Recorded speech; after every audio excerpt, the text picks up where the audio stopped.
السلام على رسوله الكريم وعلى آله وأصحابه أجمعين। আজকের এই ঢাকা মহানগরী দক্ষিণ শাখার উত্তর শাখার তরবিয়তি মজলিসের সম্মানিত সভাপতি, উপস্থিত বিভিন্ন থানা শাখার নির্ধারিত ডেলিগেট ভাইরা, আল্লাহ তাআলার দরবারে শুকরিয়া আদায় করি, বলি আলহামদুলিল্লাহ, যিনি আমাদেরকে অনেক ব্যস্ততার মাঝে এরকম একটা প্রশিক্ষণ বৈঠকে হাজির হওয়ার তৌফিক দিলেন। আমার আলোচনার বিষয় হলো দাওয়াতে দ্বীনের গুরুত্ব এবং ফজিলত। এই আলোচনাগুলো আপনাদের কম বেশি সবারই জানা আছে। যারা এখানে আপনারা উপস্থিত আছেন, যারা ময়দানে কাজ করেন, আপনারা তো সবাই দাওয়াতি কাজ করে থাকেন, সবারই কম বেশি এই বিষয়টা, কিন্তু এখানে অনেকেই সবাই আলেমও আছেন। বিষয়টা কিন্তু খুব পুরাতন এবং পরিচিত একটা বিষয়। তো যাই হোক, আমাদের সংগঠনের যে সাধ্যসমূলক কর্মসূচি, তার মধ্যে প্রথমটাই তো দাওয়াত, তাই না? তো গুরুত্বের দিক থেকে প্রথম যে কথাটা আমি আপনাদের বলবো, প্রথম যে পয়েন্টটা বলবো, সরাসরি আমি যাচ্ছি আলোচনায়। আপনারা সবাই জানেন যে দিন, দাওয়াতের দিন যেটা আল্লাহ তাআলা আমাদেরকে পাঠিয়েছেন, যুগে যুগে আম্বিয়া আলাইহিস সালামদের কাছে যে দিনটা এসেছিল, আমরা সবাই জানি সেই দিনটাই মূলত হক। দুনিয়াতে সত্য, হক বলতে এই দিনটাকেই বোঝায়। এর বাইরে যা কিছু আছে সব কি? সব বাতিল। এখন সত্যের একটা স্বাভাবিক চাহিদাই হলো যে এইটাকে প্রকাশ করে দিতে হবে, তাই না? যদি হকটাকে আপনি ছড়িয়ে না দেন, প্রকাশ না করেন, গোপন রাখেন, এটা একটা সাংঘাতিক অপরাধ। আগে ইহুদিদের মধ্যে এই সমস্যাটা ছিল, তারা আল্লাহর কিতাবের বহু জিনিসকে গোপন করে ফেলত। তো যাই হোক, যেটা বলতেছি যে হকের চাহিদাই হলো যে এটাকে প্রকাশ করে দিতে হবে। যদি হক প্রকাশিত না হয়, তাহলে মানুষ মিথ্যাকে হক মনে করে ফেলবে, ঠিকই না বলেন? এবং ভ্রান্ত বিশ্বাস নিয়ে মানুষ বেঁচে থাকবে, মানুষ সত্যকে চিনবে না। সেজন্য এটা খুব একটা স্বাভাবিক বিষয় যে হককে প্রকাশ করে দিতে হবে। আর দাওয়াতি কাজের মাধ্যমে এটি আমরা করি যে হকটাকে প্রকাশ করে দিই। এইটাই হলো প্রথম কথা, যে আমাদের মনের মধ্যে কথাটা আমরা রাখি যে আল্লাহ তাআলার পক্ষ থেকে যে হক আমাদের কাছে এসে পৌঁছেছে, যে সত্য দিন, এটাকে আমরা প্রকাশ না করি, তাহলে মানুষ তো মিথ্যাকে নিয়েই বাঁচবে, মিথ্যা বিশ্বাস এবং ভ্রান্ত বিশ্বাস নিয়ে বেঁচে থাকবে। সেই জন্য দায় দায়িত্ব কিন্তু আমাদের উপরে পড়বে। আল্লাহ তাআলা একটা আয়াতের মধ্যে বলছেন না, যে ইন্নাল্লাযীনা ইয়াকতুমুনা মা আনজালাল্লাহু মিনাল কিতাব। এটা কিন্তু একটা খুব সাংঘাতিক অপরাধ, যে আল্লাহ পাক কিতাবের মধ্যে যা কিছু নাযিল করেছে সেটাকে গোপন করে রাখা, প্রকাশ না করা।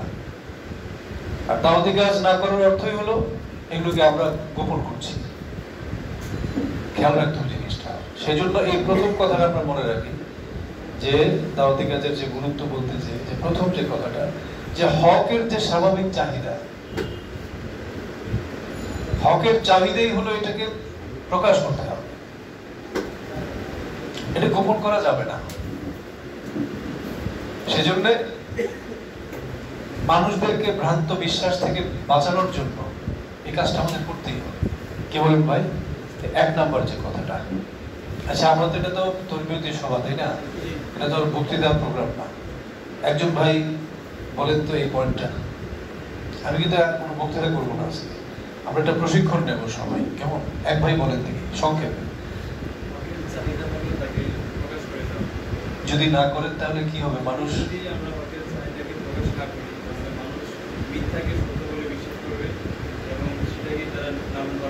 আর ভ্রান্ত বিশ্বাস নিয়ে সে কি করে বেঁচে থাকবে? সারা জীবন সে বাঁচবে কি নিয়ে? খুব সুন্দর বলছেন, ঠিক না ভাই? এইভাবে আমরা সবাই বলবো পয়েন্ট করি।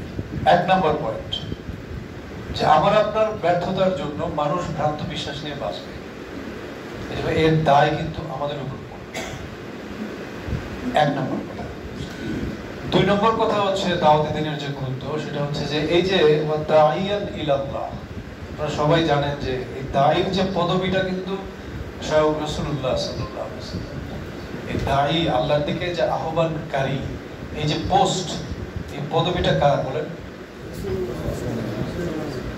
এখন যেহেতু আমরা রাসূল যেমন খাতামুন নবিয়্যিন ছিলেন, আমরা কিন্তু খাতিমুল উমাম, আমরা কিন্তু সর্বশেষ উম্মত।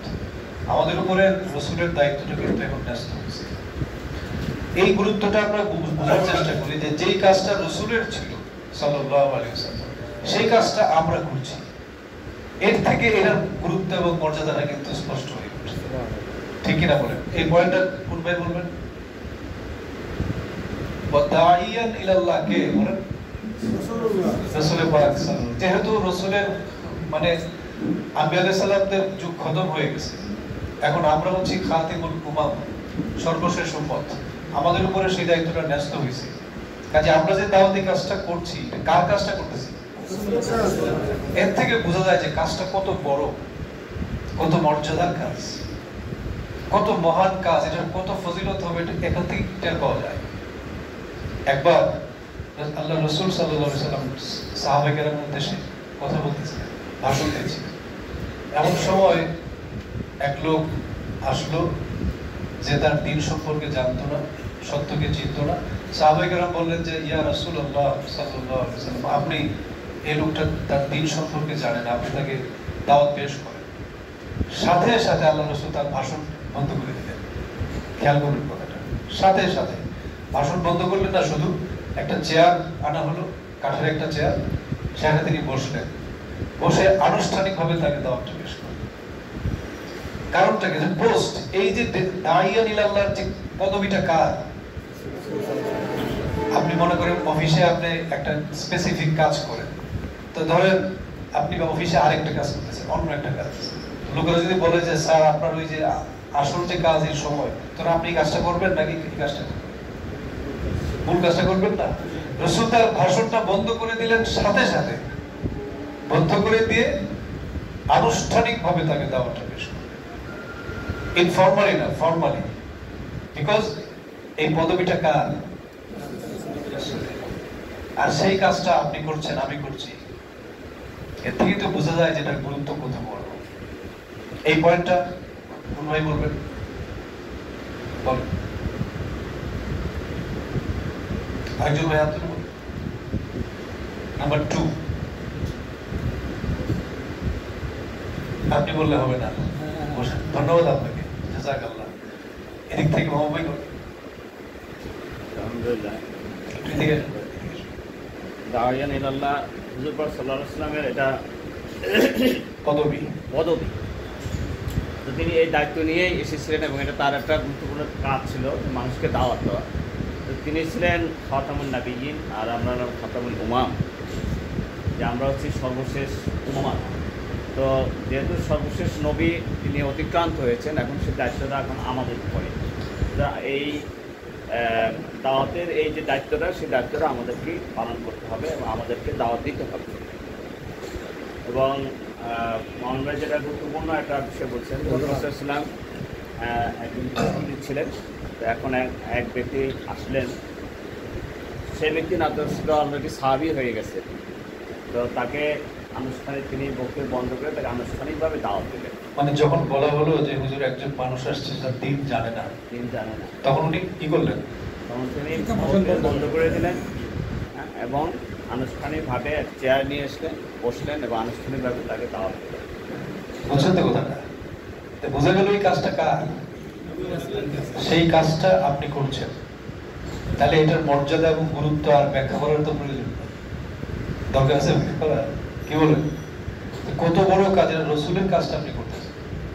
2 নাম্বার। ধন্যবাদ।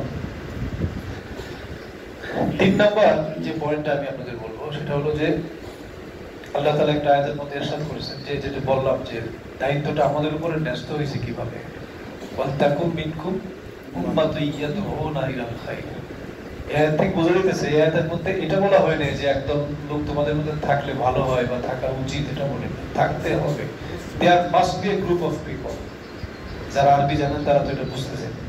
ওয়ালতাকুম মিনকুম উম্মাতুন ইয়াদউনা ইলাল খায়র, there must be group of people, একদল লোক থাকতেই হবে। বোঝা গেল যে এই কাজটা কোন নফল পর্যায়ের কাজ না, এবং আয়াতের শেষ অংশে বলা হয়েছে যে উলাইকা হুমুল মুফলিহুন, এই লোকগুলি সফল হবে। তাই বোঝা গেল যে এই কাজটা সাধারণ, এই কাজটা কম্পালসারি কাজ উম্মতের জন্য, এটা করতে হবে। ইয়াদউনা ইলাল খায়র, আরো পরে আরো দুইটা কথা বলা হয়েছে। তো প্রথম কাজ হচ্ছে যে কল্যাণের দিকে ডাকবে, এরকম একদল লোক থাকতেই হবে। আল্লাহ তাআলা কিন্তু এই কথা বলেন নাই যে একদল ডাক্তার থাকতে হবে, একদল প্রকৌশলী থাকতে হবে, একদল শিক্ষক থাকতে হবে, এই কথা বলেন নাই।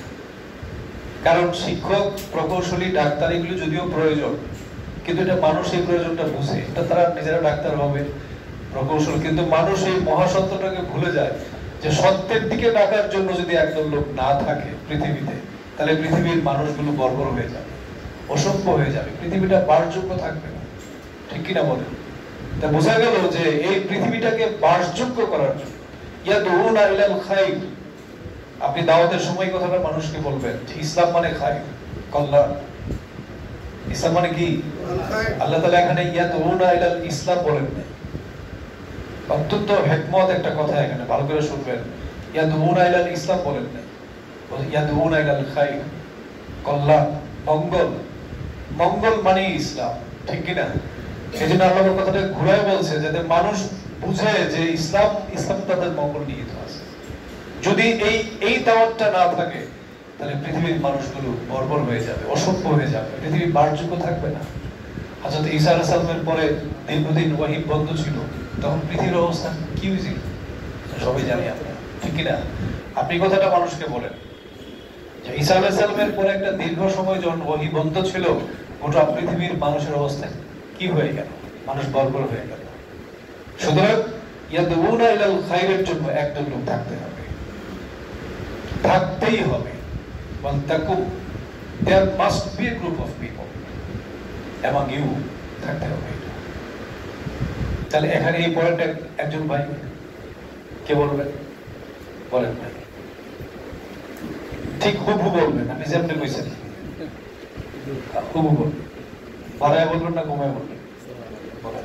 তৃতীয় পয়েন্ট হচ্ছে ওয়ালতাকুম মিনকুম ওদিকে মুখ করে ওয়ালতাকুম মিনকুম ইয়াদউনা খায়র, যে আল্লাহ রাব্বুল আলামিন কোরআনের মধ্যে বলছেন যে একটা গ্রুপ থাকবে ইয়াদউনা ইলাল খায়র, থাকবে না, থাকতে হবে। এখান থেকে আমি যে জিনিসটা বুঝছি, আল্লাহ যেহেতু পৃথিবী কিয়ামতের আগ পর্যন্ত আল্লাহর আকলের মধ্যে একটা নির্দিষ্ট সময় আছে, এই নির্দিষ্ট সময়ের আগে একদল আল্লাহ রাখবেই, থাকতেই হবে, মানে রাখবেই। যদি আল্লাহ না রাখে তাহলে নির্দিষ্ট সময় পর্যন্ত না বুঝতে পারে মানুষ। এরকম ঈসা আলাইহিস সালাম থেকে মুহাম্মদ সাল্লাল্লাহু আলাইহি সাল্লাম পর্যন্ত যে সময়টা মানুষ আবার পৃথিবীটা আবাদের অযোগ্য হয়ে পড়েছিল, সো কিয়ামতের আগ পর্যন্ত আল্লাহ তাআলা একদল লোক রাখবেই। তার আপনি কিন্তু পয়েন্টটা থেকে একটু বিচ্যুত হয়েছে, একটু মানে গুরুত্বটা বোঝা থাকে। সো মানে এই একদল লোকের মধ্যে মানে আমরাই যারা আমরা সংগঠন করি, হয়তো আল্লাহ তাআলা আমাদের মাধ্যমেই এই একদল লোকের চাহিদা পূরণ করবেন, এইটুকু আর বুঝতে পারছি। মাশাআল্লাহ, ঠিক আছে। আরেকজন ভাই তিন লাইনে গিয়ে বলবেন। মাশাআল্লাহ, ভালো হয়েছে ভাই। আরেকজন ভাই বলেন। এমন একজন লোক থাকবেই যারা মানুষ থাকবে তো বলে নাই, থাকতেই হবে যারা মানুষকে কল্যাণের দিকে আহ্বান করবে। আর যদি তারা না থাকে তাহলে মানুষ বর্ব হয়ে যাবে, মানুষ পৃথিবীতে বর্ব এবং অসভ্য হয়ে যাবে, যারা পৃথিবীটা বাসযোগ্য থাকবে না, শান্তি থাকবে না। আর সাথে আপনি কথাটা বলেন যে খায়র, ইসলাম মানে কি? কল্যাণ, মঙ্গল মানুষের জন্য। এটার দাওয়াত বন্ধ হতে পারে না, কল্যাণের আহ্বান বন্ধ থাকতে পারে না, মঙ্গলের দাওয়াত বন্ধ থাকতে, সেজন্য একদল লোক থাকতে হবে। একদল ডাক্তার যেমন থাকতে হয় মানুষের চিকিৎসার জন্য, মানুষের পড়াশোনার জন্য যেমন একদল শিক্ষক থাকতে হয়, রাস্তাঘাট কালভার্ট নির্মাণের জন্য যেমন একদল প্রকৌশলী থাকতে হয়, ঠিক মঙ্গলের দিকে ডাকার জন্য একদল লোক থাকতে হবে পৃথিবীতে, নাহলে পৃথিবীটা বাসযোগ্য থাকবে না। ঠিক কিনা বলেন? এটা হচ্ছে আরেকটা পয়েন্ট। আচ্ছা, 4 নম্বর একটা পয়েন্ট, ভালো করে শুনবেন। আল্লাহ রাসূল সাল্লাল্লাহু আলাইহি ওয়াসাল্লাম, আপনারা জানেন যে পারস্যের যে কিসরা এবং রোমের কায়সার এবং আরবের সমস্ত জালেম শাসকদেরকে আল্লাহ রাসূল চিঠি পাঠাইছেন না, দাওয়াত দিয়ে পাঠাইছেন কিনা বলেন। সেই চিঠির মধ্যে ভাষার বিভিন্ন পার্থক্য ছিল, লেখার মধ্যে কিছু কিছু পার্থক্য ছিল, কিন্তু একটা কথা সব চিঠির মধ্যে থাকতো, সেটা হচ্ছে আসলিম তাসলাম, তুমি ইসলাম গ্রহণ করো, তুমি শান্তিতে থাকবে। তাহলে এখান থেকে দাওয়াতি কাজের একটা গুরুত্ব প্রকাশ পায় যে পৃথিবীর মানুষগুলোকে শান্তি দেওয়ার জন্য এই কথাটা বলতে হবে। আপনি যখন দাওয়াতি মাহফিল করেন আপনার থানাতে, আপনার ওয়ার্ডে, তখন এই কথাটা বলবেন যে আপনারা সবাই শান্তি চান না? সবাই বলছে হ্যাঁ আমি শান্তি চাই। তো শান্তির জন্য ইসলাম গ্রহণ করতে হবে। সবাই কিন্তু শান্তি চায়, ঠিক কিনা বলেন? দেখেন শান্তিটা কিভাবে আসে, আল্লাহ রাসূল কিন্তু চিঠির মধ্যে ব্যাখ্যা করেন নাই, শুধু বলছেন কি ইসলাম গ্রহণ করো, শান্তিতে থাকো। গোটা পৃথিবীর মানুষের সবচেয়ে বড় চাহিদা হলো শান্তি, ঠিক কিনা বলেন?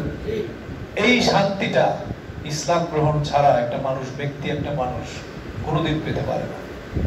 একজন পার্সোনাল লাইফের শান্তিটা সবচেয়ে গুরুত্বপূর্ণ, তারপরে হলো অন্যগুলো, তারপরে পরিবার, সমাজ, রাষ্ট্র ইত্যাদি। কিন্তু সবার আগে কি বলেন? ওই ব্যক্তিটাকে কিন্তু বলছে তুমি শান্তিতে থাকবা। বন্ধুরা আমার, ইসলাম যে ইমানের শিক্ষা মানুষকে দেয়, যারা একটু রেকর্ড করে আপনার রেফারেন্স গুলি পরে মুখস্থ করে নেন। আল্লাহ রাসূল সাল্লাল্লাহু আলাইহি ওয়াসাল্লাম দোয়া করতেন, আল্লাহুম্মা আকসিম লানা মিনাল ইয়াকিন মা তুহাবিলু বিহি আলাইনা মুসিবাতিদ দুনিয়া। আল্লাহ আপনি আমাকে ঈমানের ওই পরিমাণ দান করেন যার দ্বারা আপনি আমার মুসিবতগুলোকে সহজ করে দিবেন। ঈমানের বড় ফায়দা হলো যে ঈমানের তাকদীরের প্রতি যে ঈমান রাখি আমরা, এর বড় এবং আল্লাহ পাকের প্রতি ঈমানের বড় ফায়দা হলো যে দুনিয়ার মুসিবতগুলো সহজ হয়ে যায়। এই হলো শান্তির বড় ফর্মুলা, ঠিক কিনা বলেন? কাফেররা কিন্তু তাদের তাকদীর মানে না, আর ঈমানদাররা তাকদীরের কারণে দুনিয়ার সব কষ্টগুলোকে মেনে নেওয়ার মতো তার ঈমানের কারণে যোগ্যতা তৈরি হয়, ঠিক কিনা বলেন? এটা হলো শান্তির মূল ফর্মুলা। একটা আয়াতের মধ্যে আছে লিকাইলা তাসাউ আলা মা ফাতাকুম ওয়ালা তাফরাহু বিমা আতাকুম। তাকদীরে বিশ্বাসটা আমরা কেন করি? যাতে আমরা দুনিয়াতে যা কিছু হারাই তাতে যেন আমরা মন খারাপ না করি। কি ভাই কথা? এইটা হলো ঈমানের, এটা হলো শান্তির মূল ফর্মুলা। যে আল্লাহ নবী যে বলছেন তুমি ইসলাম গ্রহণ করো, শান্তি পাইবা, এই হলো শান্তির একটা পথ। যত কষ্ট পৃথিবীতে আসুক আমরা সেটাকে কি করি? ঈমানের কারণে মেনে নিতে পারি। কাফেররা কিন্তু মানতে পারে না, ঠিক কিনা বলেন ভাই? আরেকটা শান্তির পথ হলো আলা বিযিকরিল্লাহি তাতমাইন্নুল কুলুব। মানুষ যখন ইসলাম গ্রহণ করে, যখন আল্লাহ পাকের জিকির করে, আল্লাহ পাককে যখন চিনে, তার অন্তরের মধ্যে প্রশান্তি আসে। এটা শান্তির আরেকটা পথ, ঠিক কিনা বলেন? শান্তির আরেকটা পথ হলো যে ইসলামে যে জীবন ব্যবস্থাটা আছে। আমরা একটা কথা বলি অনেকে, ইসলাম একটা পূর্ণাঙ্গ জীবন, এই কথাটা একটু ভুল আছে। ইসলাম একটা পূর্ণাঙ্গ জীবন ব্যবস্থা, এই কথাটা একটু ভুল আছে। বরং বলবেন ইসলামে একটা পূর্ণ জীবন ব্যবস্থা আছে। শুধু পূর্ণ জীবন ব্যবস্থা কিন্তু ইসলাম না, এটা খেয়াল রাখতে হবে। ইসলামের মূল বিষয় হচ্ছে আকীদা, তাওহীদ, এটা হচ্ছে মূল। দিনের মূল হলো কোনটা বলেন? আল্লাহ পাকের যে পরিচয়, মারিফাত, এটা হচ্ছে দিনের এক নম্বর কথা। সুতরাং ইসলাম একটা পূর্ণাঙ্গ জীবন ব্যবস্থা, কথাটা ঠিক না, পুরোপুরি ঠিক না। ইসলামে একটা পূর্ণ জীবন ব্যবস্থা আছে। মনে থাকবেনি কথাটা ভাই? হ্যাঁ, এর মনে রাখবেন কথাটা। ইসলামে একটা কি আছে? পূর্ণাঙ্গ জীবন ব্যবস্থা আছে। তো আপনি যখন ইসলাম গ্রহণ করবেন তখন এই জীবন ব্যবস্থাটা এত সরল এবং এত সুন্দর এবং মানব প্রবৃত্তির সঙ্গে এত সামঞ্জস্যশীল যে সে শান্তি পায়। ইসলামের আহকাম এবং হুকুমগুলো এরকম যে মানুষের প্রবৃত্তির সঙ্গে কি খায়? সামঞ্জস্যশীল, সেই জন্য সে শান্তি পায়। তাহলে শান্তির এক নম্বর রাস্তা কি বলেন? এক নম্বর রাস্তা হচ্ছে যত কষ্ট আসে ঈমানের কারণে মানুষ এগুলো কি করে? মেনে নিতে পারে। দুই নাম্বার, যখন সে আল্লাহ পাককে চিনে, আল্লাহ পাকের শরণ তার অন্তরে যায়, তখন অন্তর কি হয়? প্রশান্ত হয়। তিন নাম্বার হলো ইসলামের জীবন ব্যবস্থাটা, যে ওয়ে অফ লাইফটা এত সুন্দর এবং সরল যে মানুষ এটা অবলম্বন করলে শান্তি পায়। এই জন্য বলতেন যে আসলিম তাসলাম, তুমি ইসলাম গ্রহণ করো, তুমি শান্তি পাইবা। তাহলে দাওয়াতি কাজের একটা গুরুত্ব হলো যে এই যে শান্তির কেন্দ্রভূমির দিকে ইসলাম মানুষকে আহ্বান জানায়, এই শান্তির রাস্তাটা ব্যক্তিগতভাবে মানুষ পায়। মানুষের জীবনের সবচেয়ে বড় চাহিদা কিন্তু এটা, ঠিক কিনা বলেন? মানুষকে কথা আমরা যখন দাওয়াতি কাজ করবো এই কথাটা বলবো যে ভাই শান্তি আমরা সবাই চাই, শান্তির পথ এই যে এগুলো ইসলাম গ্রহণের মাধ্যমেই পাওয়া যায়। আচ্ছা এই পয়েন্টটা কোন ভাই বলবেন? বলেন, ওইদিকে মুখ করে বলেন। আমাদের দিনে অন্যতম আর একটা পয়েন্ট হলো শান্তি। শান্তিটা কিভাবে রক্ষা করা যায়? রাসূলুল্লাহ সাল্লাল্লাহু আলাইহি ওয়াসাল্লাম যখন দাওয়াতি কাজ করতেন, বিশেষ করে যখন রাষ্ট্রীয় প্রধানদেরকে দাওয়াত দিতেন, যেমন কিসরা বাদশাকে বা আরবদের বড় বড় যারা আছে তাদেরকে, তখন তিনি লিখতেন। কিছু ভাষা ছিল শুধু সংযুক্ত যে তোমরা ইসলাম গ্রহণ করে শান্তি পাবে। শান্তিটা কীভাবে আসবে তার কয়েকটা পয়েন্ট আছে। প্রথম কথা হলো আমরা ইসলাম আসার সাথে সাথে আমরা একটা জিনিস বিশ্বাস করি, তাকদীরে বিশ্বাস করার কারণে আমাদের উপর যত রকমের বালা মুসিবত আসে আমরা সেগুলো মেনে নিতে পারি। মেনে নেওয়ার কারণে আমরা একটা প্রশ্ন দিলাম। দ্বিতীয় একটা বিষয় হলো আমরা যে ইসলাম গ্রহণ করার কারণে আল্লাহর প্রতি যে মহব্বত তৈরি হয়, এই মহব্বতের কারণে আমরা জিকির করি। জিকির করার কারণে আমাদের অন্তরে প্রশান্তি লাভ করা, এটা একটা শান্তি, শান্তির রাস্তা। আর আর ইসলামে রয়েছে আমরা যে জীবন পরিচালনা করি, ইসলামের ভিতরে একটা পূর্ণাঙ্গ জীবন ব্যবস্থা রয়েছে। যদি কেউ ইসলামকে জীবন ব্যবস্থা হিসেবে গ্রহণ করে, ইসলামে প্রবেশ করে, তাহলে সে শান্তির একটা জীবন ব্যবস্থায় সে পরিপূর্ণভাবে পেয়ে যাবে। আমরা যদি দাওয়াতি কাজটা না করি তাহলে মানুষ এই শান্তিটা পাবে না, এটা গুরুত্ব একটা। আর কোনো ভাই বলবেন? খুব সুন্দর, জাযাকাল্লাহ। ঠিক আছে, আর কোনো ভাই সংক্ষেপে?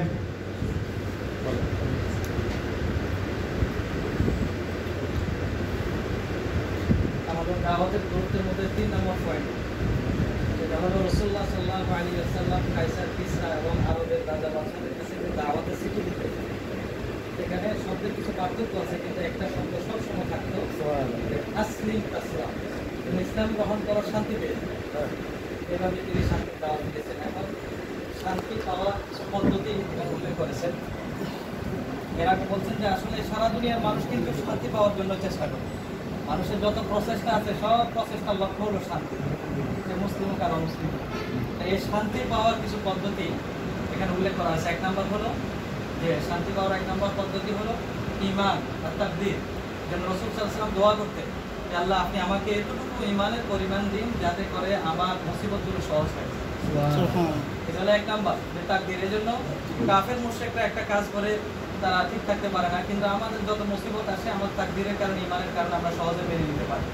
এটা হলো শান্তি পাওয়ার 1 নম্বর পদ্ধতি। দ্বিতীয় নম্বর পদ্ধতি হলো আলা বিযিকরিল্লাহি তাতমাইন্নুল কুলুব। কোরআন শরীফের ভিতরে আছে জিকির। বান্দা যখন আল্লাহর জিকির করে সে অন্তরে প্রশান্তি পায়। এই প্রশান্তি পাওয়ার দ্বিতীয় নম্বর পদ্ধতি। তৃতীয় নম্বর পদ্ধতি হলো আপনার জীবন বিধান।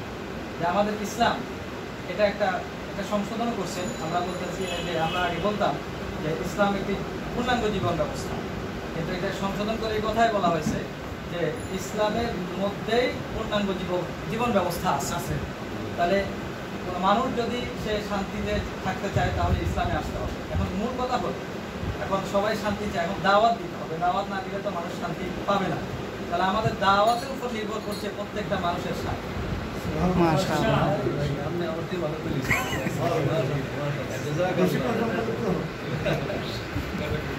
এই কথাগুলি ছড়ায় দেন না সব জায়গায়।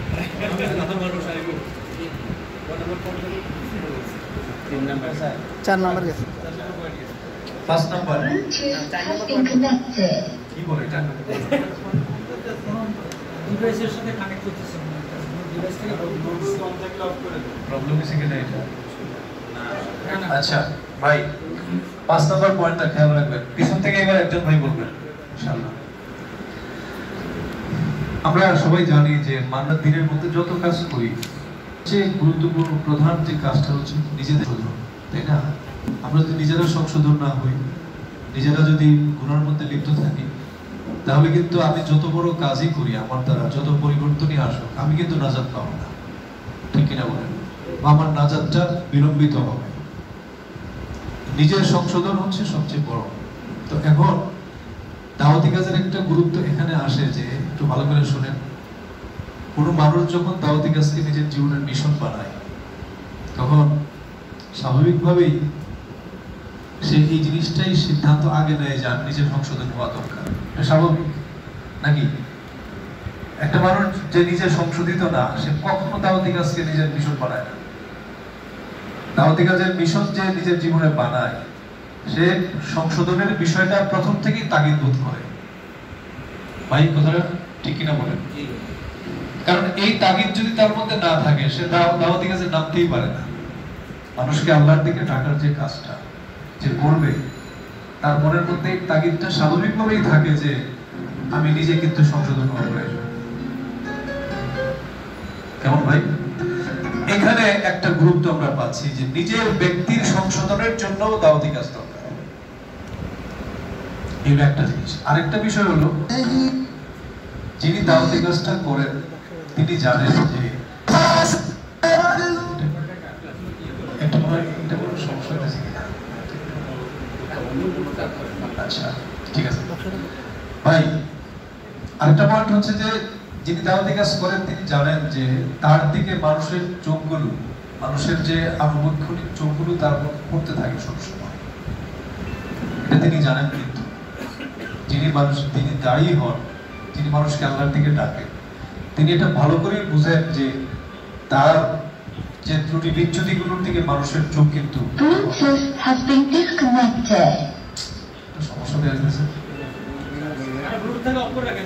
আপনার মোবাইল অফ করে জরুরি হলে ভাইব্রেশন রাখেন। আচ্ছা ঠিক আছে ভাই, একটু রাখেন। এখন দাওয়াতি কাজের মাধ্যমে ব্যক্তি সংশোধন হয় দুই ভাবে। একটা হলো যিনি দাওয়াতি কাজ করতে যান তিনি মানে প্রথম থেকে নিজের সংশোধনের বিষয়টা তার